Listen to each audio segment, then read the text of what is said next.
students, welcome to another video of Smartly Learn. In this video, let's find the solution to the 13th question in exercise 4.2.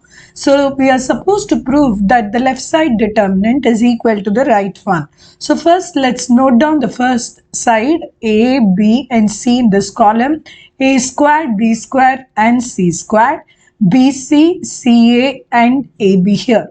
Now, I'm going to multiply and divide this determinant by ABC so that the value doesn't change anywhere.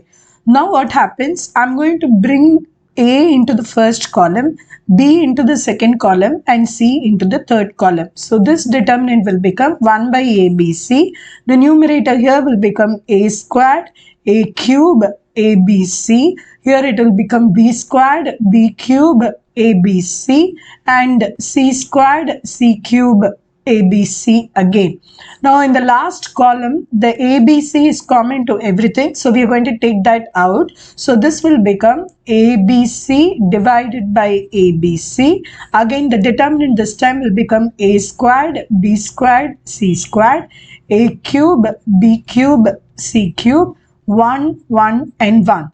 Now on the outside ABC by AB, so that will vanish. So we can rewrite this as A squared, B squared, C squared, A cube, B cube, C cube and 1, 1 and 1.